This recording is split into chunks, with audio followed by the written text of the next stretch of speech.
भारतीय संस्कृति में यज्ञ, योग एवं आयुर्वेद जैसी अमूल्य विद्याएं हैं, जिसका मूल है वेद। इतिहास की ओर दृष्टि डालें तो भगवान राम, भगवान कृष्ण से लेकर राजा महाराजाओं, ग्रामवासियों व अरण्यवासी ऋषियों की कुटियों तक नित्य व नैमित्तिक यज्ञों का प्रचलन देखने को मिलता है। मॉर्निंग वॉक में जब जाने के टाइम में मेरा हाथ पांव सब पैरालाइज हो गया था। मेरा लड़का यहाँ पे ले आया तो हम एट दैट टाइम, उस टाइम समय में हम इतना वीक हुआ था, दुबला हो गया था कि हम कुछ नहीं कर सकता, बात नहीं बोल रहा, नींद नहीं आता था। तो हम इधर उधर घूमता था। गुरुजी हमको ऐसा होता है, तो दो डॉक्टर ने बोला वो ऑपरेशन हुआ, पार्किंसन नहीं, वो हेमोटोमा था, लीकेज, थोड़ा लीकेज हुआ था। तो हम यहाँ पे लड़का लेके आए तो गुरुजी हम गुरुजी का सब कुछ बताया, जो मेरा नींद नहीं आता है, मैं चलना फिरने नहीं सकता है, मेरे वेरी वीक लगता है। गुरुजी क्या करेगा, आपके है इसमें होगा? गुरुजी बोले जरूर होगा। हाथ पकड़ के ले गया था, वो बैठो हवन में। तो हम 7 दिन बैठा। उस टाइम में हम 7 दिन में हम बहुत फोकस मिला, हम नींद हो न सकता, वो नींद हो गया। मेरी बहन भावना, उनको एक्चुअली तो बचपन से ही थोड़ा बहुत नाक का प्रॉब्लम रहता था। कभी कभी गर्मियों की सीज़न में उसको, कभी छोटी थी तभी खून कभी कभी आता था, तो कभी इतना तभी सीरियसली कभी लिया नहीं हम लोगों ने यार।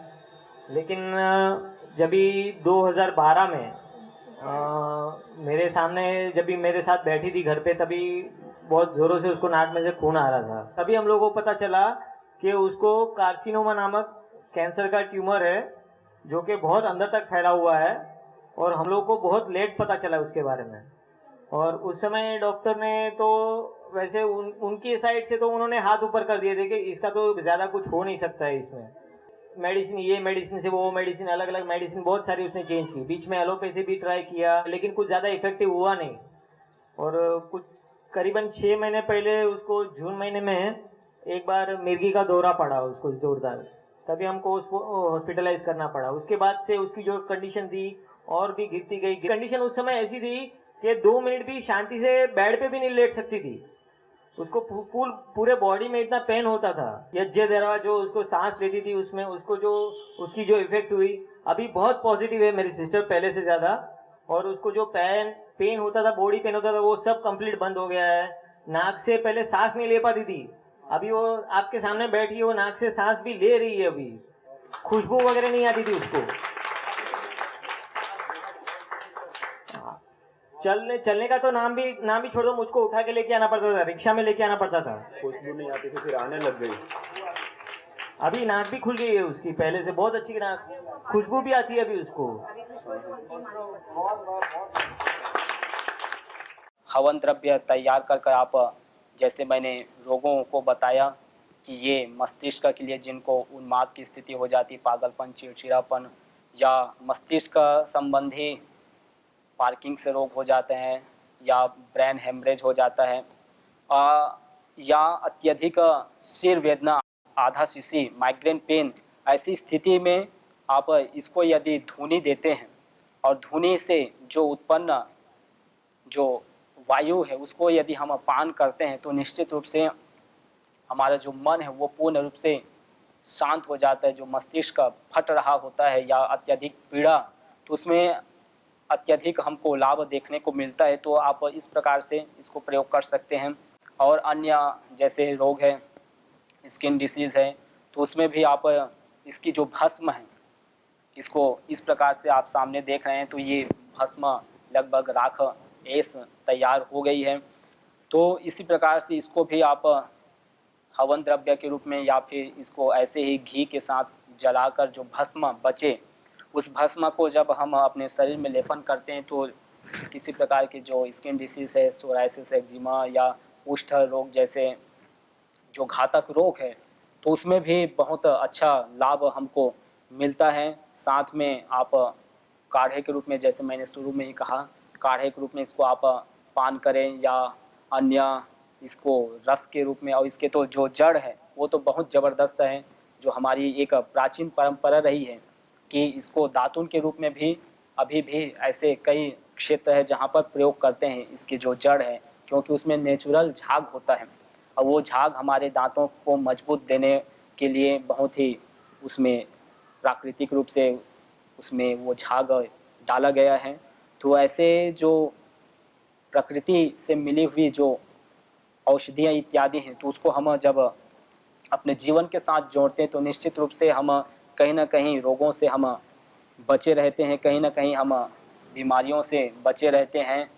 तो आप इस प्रकार से धुनी दें अपने, कहीं पर भी घर में बैठे हैं, कहीं पर भी, चाहे आप सामूहिक में हो या अकेले हो, तो इस प्रकार से जो हवन द्रव्य है या रोगानुसार जो द्रव्य है, उसको आप इस प्रकार से जब अग्नि मंद पड़ जाए, जिसको हम ब्रह्म अग्नि बोलते हैं, ये अग्नि इसमें प्रसुप्त रूप में अभी बैठी हुई है, तो इसको ब्रह्म अग्नि बोलते हैं। इसमें हम, जैसे मैंने सामने अभी आप देखें कि सामग्री डालकर इसमें धुनी हमने तैयार किया। अभी यहाँ पर बैठकर हम प्राणायाम करें, ध्यान साधना।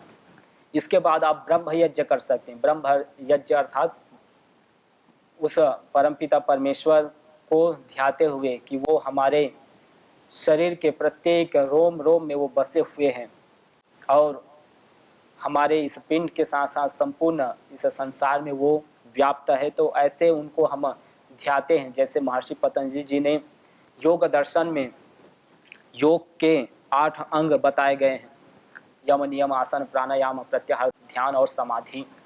तो ध्यान की जो बात कही गई कि किसी भी एक स्थान में तत्र प्रत्येकतान तत् ध्यानम, कि किसी एक स्थान में हम जब अपने मन को टिका कर रखते हैं तो वही ध्यान है। तो उसी ध्यान को जो महर्षि पतंजलि जी ने बताए, उसको आप यहाँ पर बैठकर कर सकते हैं। यदि हमारे शरीर में कहीं पर भी कोई व्याधि है, कोई रोग है, तो आप वहाँ पर ध्यान लगाएं। तो उससे क्या होता है, हमारे शरीर में जो शक्ति है, जो ऊर्जा है, वो ऊर्जा का प्रवाह उस ओर होता है, उस ओर डाइवर्ट हो जाता है, कन्वर्ट हो जाता है और अधिक से अधिक हमको लाभ पहुंचाने का, उस रोग को, उस बीमारी को दूर करने का सामर्थ्य हमारे अंदर आ जाता है। तो हम इस प्रकार से हवन कर कर फिर ध्यान करें, साधना करें।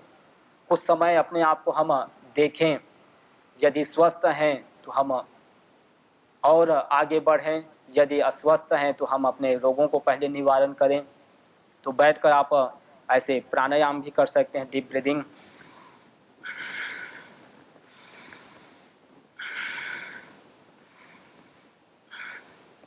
तो ऐसे प्राणायाम करें, अलग अलग जो रोग के अनुसार से जो सामग्री बताई उन सामग्री को आप इस हवन में डालें और उस निकल रही जो धूम्र है उसको पान करें। तो जिनको अस्थमा की समस्या है, दमा की समस्या है, तो जैसे मैंने पिछली कक्षा में आपको बताया था कि जो दम बेल है या उससे संबंधित जो अलग अलग औषधि, ये जो हरिद्रा है, ये भी दमा अस्थमा के लिए बहुत ही ज़बरदस्त औषधि है, रामबाण औषधि है। तो इसका भी हम धुनी ले सकते हैं। तो उससे हमारे जो लंग्स है, हमारे जो डायफ्राम है, ये भी बहुत ही स्ट्रांग बनती हैं। तो प्राणायाम करें, भस्त्रिका प्राणायाम करें।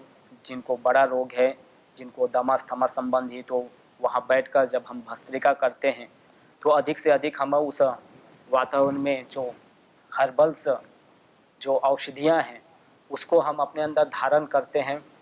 तो हमारे शरीर में किसी प्रकार की कोई विकृति है, कोई बीमारी है, तो वो धीरे धीरे छँटते जाते हैं। जैसे प्राणायाम के लिए कहा जाता है कि दह्यन्ते ध्याय माना नाम धातु नाम ही यथा मलाह तथेन्द्रिया नाम ही दह्यन्ते दोषा प्राणस्य निग्रहात्। जैसे हम कच्चे जो स्वर्ण होता है उसको जब खदान से निकाला जाता है, खान से निकाला जाता है, तो उसमें नाना प्रकार की अशुद्धियाँ होती हैं, अन्य और उसमें तत्व मिले होते हैं, अन्य उसमें मिट्टी इत्यादि पत्थर सारे मिले होते हैं। तो जब उसको भट्ठे में तपाया जाता है, जब उसको अत्यधिक लौह युक्त अग्नि में उसमें तपाया जाता है, तो वो अपनी जो अशुद्धियाँ हैं उसको वो खो देती है और पूर्ण रूप से शुद्ध हमको स्वर्ण प्राप्त हो जाता है। उसका जो लालित्य है वो हमको पूर्ण रूप से प्राप्त हो जाता है। वैसे ही जब हम इसमें अलग अलग रोगों के अनुसार से हवन सामग्री डालते हैं, इसमें अलग अलग रोगों के अनुसार से हम द्रव्य को डालते हैं, तो हमारे जीवन में भी किसी प्रकार की यदि कोई बीमारी, कोई रोग है, तो भी धीरे धीरे छट जाता है, क्योंकि हम इसमें बैठकर प्राणायाम करते हैं, हम डीप ब्रीदिंग करते हैं। और प्राण को तो भैषज्य कहा गया है, आवात वाही भेषजम विवात वाही यद्रप त्वम ही विश्व भेषजो देवानाम दूत ये से। यह जो हम प्राण अपने अंदर धारण करते हैं ये भैषज्य है। और जब हम भैषज्य प्राण को अपने अंदर धारण करते हैं तो हमारे शीर्ष से लेकर हमारे पैर तक संपूर्ण यह जो देह कलेवर गात्र तनु शरीर है ये पूर्ण रूप से नैरोग्य आरोग्य को प्राप्त हो जाता है। तो ऐसा यह जो कर्म है इस कर्म से हम जुड़े, क्योंकि ये सिर्फ एक पूजा पद्धति एक कर्म कांड ही नहीं बल्कि एक पूर्ण रूप से चिकित्सा पद्धति है। हमारी स्वयं की तो चिकित्सा होती ही है, साथ में इस प्रकृति की भी चिकित्सा होती है। और सिर्फ इससे चिकित्सा या रोग निवारण ही नहीं होता बल्कि इससे खेती भी होती है। कृषिश्च में यज्ञ न कल्पताम पृथ्वी भस्मना प्रीणा, पृथ्वी च में यज्ञ न कल्पताम, यह जो स्तुति की गई यह जो प्रार्थना की गई वेदों में कि हम इस यज्ञ के माध्यम से इस जो धरती माँ है वसुंधरा माँ है, माता भूमि पुत्रो हम पृथिव्या पर्जन्य पिता सौन पिपर्तो, यह जो वसुंधरा है ये हमारी माँ है और जो जल है ये हमारे पिता है। दोनों के संयोग से ही हमको अन्न प्राप्त होता है, हमको ये सारे फल फूल अनाज प्राप्त होते हैं। जैसे माँ और पिता के संयोग से ही हमारा यह जो शरीर है इसका निर्माण हुआ है, वैसे ही इस धरती और जल के संयोग से ये हमको नाना प्रकार के अन्न फल फूल अनाज इत्यादि प्राप्त होते हैं। तो ऐसी जो वसुंधरा है इसको यज्ञ से पूरित करने के लिए कहा गया है, इसकी जो एक्टिव कंपाउंड्स है इसको बढ़ाने के लिए कहा गया है। और इसकी जो ये भस्म है जो एश है इसको जब हम खेतों में डालते हैं तो उसकी जो एक्टिव कंपाउंड्स है वो बढ़ जाते हैं, उसकी जो उर्वरक क्षमता है वो अत्यधिक बढ़ जाती है और उसमें मिठासपन आ जाता है। जैसे हम जैविक खाद लेते हैं, गोबर लेते हैं, अन्य और अलग अलग घास फूस को जब उसको खाद के रूप में डिकम्पोस्टिंग उसको तैयार की जाती है तो जैसे उसके अंदर वो क्षमता आ जाती है कि वो जमीन की जो उर्वरक क्षमता है उसको बढ़ा देती है खाद जो है, वैसे ही ये भी उसी का एक पार्ट है। जब हम इस भस्म को खेतों में डालते हैं तो भस्म जो है उस खेती में जो फसल है उसको बहुत ही पौष्टिक बनाने के साथ साथ भूमि की जो क्षमता है जो कछुए आदि है उसको भी पोषण देने का काम ये खाद करती है। तो इसीलिए इसमें वेदों में इसकी महिमा गाई गई है और इसके माध्यम से प्रार्थना की गई कि हे यज्ञ देव, हे यज्ञ भगवान, आप इस भूमि को पूर्ण रूप से तृप्त कीजिए। आपके कारण से ही चारों ओर जो भूमि है वो उर्वर बन सकती है, वो उपजाऊ बन सकती है। और जो वृष्टि है जिसको पिता कहा गया है, पर्जन्य पिता सौना पिपरतु, अर्थात यह जो पर्जन्य है जो बारिश है जो मेघ है वो हमारे पिता है। तो पिता भी इस धरा में आए और संपूर्ण जगत को हरा भरा कर दे तो तब होगा जब हम यज्ञ करेंगे, जब हम विशाल जगह जगह प्रत्येक व्यक्ति जब यज्ञ करेंगे। कृषिश्च में यज्ञ न कल्पताम वृष्टिश्च में यज्ञ न कल्पताम की जो बात कही गई कि वृष्टि को हम पूर्ण रूप से और उसको हम बढ़ाएं कि हर जगह बारिश हो और यदि अत्यधिक बारिश भी होती है तो उसको हम संतुलन कर सकते हैं इस यज्ञ के माध्यम से।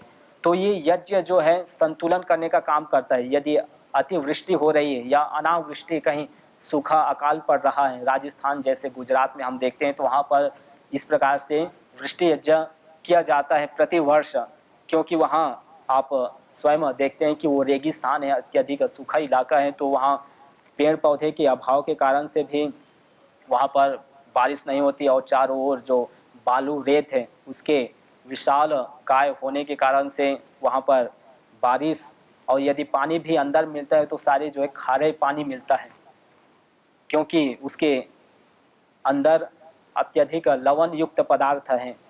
तो इस कारण से उधर वृष्टि यज्ञ किया जाता है जिससे कि बारिश हो, और बारिश निश्चित रूप से होती है। मैं भी वहाँ पर गया था और देखा कि सचमुच में वहाँ पर अगले साल भी बारिश हुई थी और जिस समय हम गए थे तो उसके कुछ सप्ताह बाद बारिश वहाँ पर बहुत ही तेज हुई थी। तो इस प्रकार से जो वेदों में बात कही गई है वृष्टिश्च में यज्ञ न कल्पताम, ये निश्चित रूप से जब हम करते हैं तो चरितार्थ होता है। ये सिर्फ एक कपोल कल्पित बातें नहीं जो वेदों में बात कही गई है, ये निश्चित रूप से व्यवहारिक है और बशर्ते आवश्यक है कि हम उसको कितना प्रामाणिकता के साथ कर पा रहे हैं, क्योंकि जो हम इसमें वस्तु डालते हैं उसका भी चयन हो। जैसे मैंने पिछली कक्षा में कहा था कि ऐसी कोई औषधि नहीं है, ऐसे कोई पेड़ पौधे घास फूस इत्यादि नहीं जिसमें औषधीय गुण ना हो, जिसमें रोग दूर करने का सामर्थ्य ना हो। तो सबके अंदर कहीं ना कहीं कुछ न कुछ गुण है, सामर्थ्य है, बशर्ते आवश्यक है उसको हम ठीक ठीक समझे, ठीक ठीक उसका उपयोग लें। और यहाँ पर जैसे श्रद्धेय आचार्य जी भी कहते हैं कि यहाँ पर यदि कोई रोगी आता है पतंजलि योग पीठ में और उसको हम ट्रीटमेंट नहीं दे पाते हैं, उनका रोग जो हो गया है उसको निवारण यदि हम आयुर्वेद के माध्यम से नहीं दे पाते हैं, तो इसमें ये कभी भी अपनी बुद्धि विवेक नहीं बनाना कि आयुर्वेद में कमी है जिसके कारण से हमारा रोग दूर नहीं हुआ। ये कभी भी हमारे मन में ना आए, क्योंकि आयुर्वेद तो पूर्ण आयु देने वाले, पूर्ण हमको स्वास्थ्य देने वाला है। यदि कमी है तो हमारे अंदर कमी है कि हम समझ नहीं पाए इस रोग के कारण को और इस औषधियों के गुण को कि हमको कितनी मात्रा में आप उस रोग के निवारण के लिए देना था, या कितनी औषधि, कौन कौन सी औषधियों का सम्मेलन कर मिश्रण कर हम आपको दे पाते हैं। तो ये ज्ञान की कमी हमारे अंदर में है, इस आयुर्वेद में नहीं है, इन जड़ी बूटियों में नहीं है। तो इसी प्रकार से जो हम हवन करते हैं, अग्निहोत्र यज्ञ करते हैं, तो इसमें भी हम कितनी मात्रा में हवी द्रव्य लेते हैं, कितनी मात्रा में हम समिधा लेते हैं, कितनी मात्रा में हम घी लेते हैं और कितनी उसमें पवित्रता है, शुद्धता है, कहाँ से हमने लिए। तो ये सभी इसमें सावधानियाँ बरतनी पड़ती, उसमें हमको ये सारे देखना पड़ता है कि कहीं वो शुद्ध है कि अशुद्ध है, या कितनी मात्रा में हम डालें जिससे कि वो अत्यधिक और भैषज प्राण ऊर्जा को धारण कर पाए। तो इन सबको हम देखते हुए यज्ञ यदि करते हैं तो पूर्ण रूप से, निश्चित रूप से हमको ये पूरा लाभ मिलता है। और अलग अलग, जैसे हम चरक सुश्रुत की बात करें तो उसमें तो पूर्ण रूप से धुनी की बात कही गई है कि जो औषधि है उसको हम धुनी दें। जैसे सोंठ है, तो सोंठ को यदि हम इसमें डालते हैं, प्रथम यदि मैं बात कहूँ खान पान की, तो सोंठ का स्वभाव है कि वो कफ का निस्सारक होता है, वो तिक्त होता है। तिक्त अर्थात तीखापन, यदि उसको खाते हैं तो हमारे शरीर में जो पित्त है वो बढ़ जाता है, हमारे शरीर में गर्मी बढ़ जाती है। तो जब सोंठ को हम इस प्रकार से काढ़े के रूप में लेते हैं या पेय के रूप में लेते हैं, चाय के रूप में लेते हैं, तो हमारे शरीर में यदि कफ बढ़ गया है तो उसको दूर करके हमारे शरीर में एनर्जी लाता है, हमारे गले को ठीक करता है। तो उसी सोंठ को जब हम इस अग्नि में डालते हैं तो हमने अनुभव किए और ऐसे बहुत सारे प्रयोग भी किए कि यदि हम सोंठ को इस अग्नि में डालते हैं तो उसको जब हम धारण करते हैं या उसके पास में जब बैठते हैं यज्ञ के पास में, तो हमारे गले में भी जो कफ है उसका निस्सारण होता है, वो धीरे धीरे छट जाता है, हमारा जो गला है वो खुल जाता है, हमारे जो कंठ है वो मधुर हो जाता है। तो इस प्रकार से जो महिमा गाई गई है वो निश्चित रूप से एक हमारे लिए बहुत बड़ी विधा है, हमारे लिए बहुत एक साधारण विधान है कि जिन औषधियों का हम सेवन जिन रोगों के निदान के लिए कर रहे हैं, उन्हीं औषधियों को यदि हम इस हवन में डालते हैं, इस यज्ञ की जो समिधा अग्नि उसमें यदि डालते हैं तो वही लाभ मिल जाता है। ये कितना हमारे लिए एक आश्चर्य की बात है कि जो हम लेते हैं ठोस रूप में, द्रव्य रूप में, उसी को यदि हम गैस रूप में लेते हैं तो वही लाभ मिलता है। तो ये बहुत बड़ी विधा है, बहुत हमारे लिए एक ऋषियों की देन है कि ऐसे जो यज्ञ जिसके माध्यम से, जैसे इंजेक्ट देते हैं, कोई सुई लगाते हैं, तो वो ब्लड के माध्यम से हमारे शरीर में पहुंच कर हमको तुरंत लाभ देता है। क्यों? क्योंकि वो सूक्ष्म है। जो हम भोजन लेते हैं, वटी इत्यादि लेते हैं या अन्य और काढ़ा लेते हैं, तो वो हमारे शरीर में जाकर उसका पाचन होता है और पाचन होने के बाद हमारे जो सप्त धातु हैं उनमें परिवर्तित हो जाते हैं, हमारे शरीर में ब्लड के माध्यम से वो उसके बाद 2 घंटा 3 घंटे बाद वो हमारे शरीर के प्रत्येक अंग में पहुंच पाता है। लेकिन जो जल है, जल को जब हम लेते हैं तो वो कम समय में उसका पाचन हो जाता है और पहुंच जाता है। लेकिन उस जल से भी जो हल्का वायु है, उसको जब हम पान करते हैं, उसको जब हम लेते हैं तो उसका पाचन हमारे इस पेट में नहीं होता है। उसका पाचन हमारी इस श्वास के माध्यम से हमारे लंग्स फिर हार्ट में जो ब्लड का सर्कुलेशन है, जो पंप है, उस पंप के माध्यम से शरीर के प्रत्येक सेल से तक प्रत्येक जो टिश्यूज़ है और उसके अंदर जो अलग अलग क्रोमोसोम है, माइक्रोकॉन्ड्रिया है इत्यादि जितने भी पार्ट हैं, उन पार्ट को सबको एनर्जी देने का काम ये वायु करते हैं। इसीलिए तो सबसे अधिक किसी की आवश्यकता होती है तो वायु की होती है। और वो वायु आज अशुद्ध हो चुकी है, आज वो दूषित हो चुकी है। आप देखते हैं अलग अलग शहरों में हमको सुनने को मिलता है कि दिल्ली जैसे शहरों में, और दिल्ली ही नहीं और अलग अलग भारत के ऐसे बहुत सारे शहर जो प्रदूषित हो चुकी है। तो उसको शुद्ध करने का अभी वर्तमान समय में यदि कोई परमानेंट साधन है तो यज्ञ है। यज्ञ यदि हम प्रति व्यक्ति करते हैं या सामूहिक रूप से बड़े बड़े हम यदि यज्ञ करते हैं तो हम निश्चित रूप से ये कह सकते हैं कि हम इस पॉल्यूशन पर कंट्रोल पा सकते हैं। और इस यज्ञ के साथ हम अत्यधिक मात्रा में वृक्षारोपण भी करें। आज जो जंगल है उसकी संख्या केवल 19% बची हुई है, जबकि प्राकृतिक संतुलन के लिए चाहिए करीब 33% इस संसार में वन चाहिए, जंगल चाहिए। लेकिन इतनी कटाई और इतना जो विकास और विकास के अंधाधुंध दौड़ में हम प्रकृति का दोहन करते जा रहे हैं, जिसके कारण से आज 19% जंगल बच गया है। तो ऐसी स्थिति में हम अत्यधिक मात्रा में वृक्षारोपण करें और वृक्षारोपण के साथ जो हमारा यह जो हमारी जो यह परंपरा रही है यज्ञ की, इस यज्ञ को भी हम अपने दैनिक जीवनचर्या में अपनाएं तो आप निश्चित रूप से ये महसूस करेंगे और स्वयं ये लाभ आप दृष्ट देखेंगे कि हमारे शरीर में किसी प्रकार के रोग या परिवार में किसी प्रकार के आज कोरोना जैसे जो महामारी, जो अमेरिका जैसे देश जो संपूर्ण विश्व में अपना धाक जमा कर बैठा था, वो भी इस छोटे से सूक्ष्म कोरोना के सामने हार मान गया, उसके सामने अपने हाथ उठा दिए। तो ऐसे जो कोरोना जैसे रोग है, जो वायरस है, उस वायरस को भी दूर करने के लिए इस यज्ञ के अंदर सामर्थ्य है।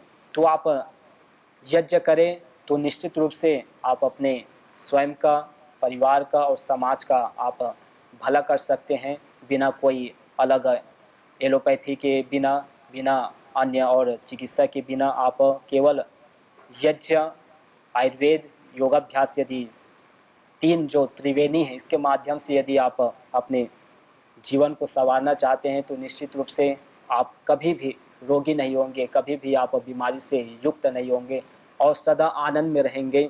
तो यह जो यज्ञ की जो विधा है, इससे हम जुड़ें और अपने जीवन को अच्छा बनाएं, सुंदर बनाएं। तो आप इस कार्यक्रम को सुने, देखें। आइए इसको हम यहीं पर विराम देते हैं। मुंबई शहर में घाटकोपर स्थान पर मैं योग वर्क चलाती हूँ। एक महिला हमारे यहाँ पे आई तो उसे ब्रेस्ट कैंसर ऑलरेडी हुआ था, तो वो ठीक हो गया था ऑपरेशन के ज़रिए। उन्होंने बोला कि मैं ठीक हूँ, बट मुझे बहुत कमज़ोरी महसूस होती है, तो इसके लिए मैं योग वर्ग में आई हूँ यहाँ पर। 1 महीने के बाद में उसे वापस पीछे यानी पीठ की तरफ दर्द होने लग गया। तो दर्द होने लग गया तो हमने कहा कि आप डॉक्टर से चेकअप करा लीजिए। पर जब चेकअप कराने गई तो डॉक्टर ने उसे कहा कि जो कैंसर आपको ब्रेस्ट में हुआ था वो पीछे आपकी मेरुदंड में फैल गया है, आपकी पीठ में पूरा फैल गया है। तो अब आप तो 1 महीने के ही मेहमान हैं, धीरे धीरे आपका चलना फिरना बंद हो जाएगा, आप पूरी तरह से बेड पे आ जाएंगे। तो बहुत मायूस होके पूरा परिवार रोते रोते हमारे यहाँ आया। तो उन्होंने कहा कि ऐसे ऐसे है करके, आपको जो हम कहें वो आप करेंगे? तो उन्होंने कहा हाँ ज़रूर करेंगे। तो हमने फिर यज्ञ करने के लिए उन्हें कहा। मीरा रोड में जो डॉक्टर साहब हैं उनके मार्गदर्शन से हमने उन्हें चिकित्सा शुरू कर ली। तो सोचिए कि ये मुंबई शहर में बहुत भीड़ भाड़ जगह है, तो जब हम यहाँ पे जब कहीं पे दूर जाते हैं तो यहाँ पे घाटकोपर से मीरा रोड यहाँ तक जाने के लिए हमें 2 ट्रेन बदली करनी पड़ती है। तो शुरुआत में हमने कहा कि कोई बात नहीं, हम पूरी तरह से सेवा करेंगे। तो हम उसका हाथ पकड़ के घाटकोपर से मीरा रोड तक यानी एक ट्रेन बदल के दूसरी ट्रेन बदल के इस तरह से हम मीरा रोड पहुंचते थे। वहाँ पे सुबह डॉक्टर साहब उन्हें यज्ञ थेरेपी देते थे और उसके बाद में शाम के वक्त हम उनके घर में करते थे। तो 1 महीना या 15 से 20 दिन हम उसका हाथ पकड़ के जा रहे थे। तो 1 महीने के बाद उसने कहा कि मैडम अब आपको आने की जरूरत नहीं है, मैं अकेली जा सकती हूँ। जो मुंबई शहर में रहते हैं उन्हें पता होगा कि कितनी भीड़ भाड़ से गुजरते हुए जाना पड़ता है मीरा रोड तक। तो उसके बाद इतना उसका आत्मविश्वास बढ़ा और 1 महीना तो गुजर गया। जो डॉक्टर ने कहा था कि वो बिल्कुल बेड पे आने वाली है, वो 1 महीना तो गुजर गया। 5 महीने तक वो लगातार मीरा रोड जाती रही और शाम के वक्त हम उनके यहाँ पे सेवा देते रहे। वो महिला बहुत ही अच्छी तरह से स्वस्थ है और चल फिर रही है। तो यानी देखिए डॉक्टर सबको ही यज्ञ देव ने पूरी तरह से फेल कर दिया। यानी यज्ञ से हम ये बड़ी बीमारी हम जो कहते हैं इसे भी कैंसिल कर दिया है, कैंसर को कैंसिल कर दिया है। यज्ञ भारतीय संस्कृति का मूल है। तो आइए हम संकल्प लें, संसार के श्रेष्ठतम कर्म यज्ञ को अपनाएं। पिंड और ब्रह्मांड में संतुलन कायम करने वाले यज्ञ को अपने जीवन का अभिन्न अंग बनाएं एवं प्रकृति मां के प्रति अपने ऋणों को अदा करें। विश्व स्वास्थ्य का एक नारा, यज्ञ से होगा जग उजियारा। भारतीय संस्कृति की अमूल्य विरासत यज्ञ की महिमा को जानने हेतु वैदिक चैनल पर प्रतिदिन प्रातः एवं सायं 11:30 बजे यज्ञ महिमा कार्यक्रम से जुड़ें। विशेष जानकारी हेतु संपर्क करें। मोबाइल 9068565306।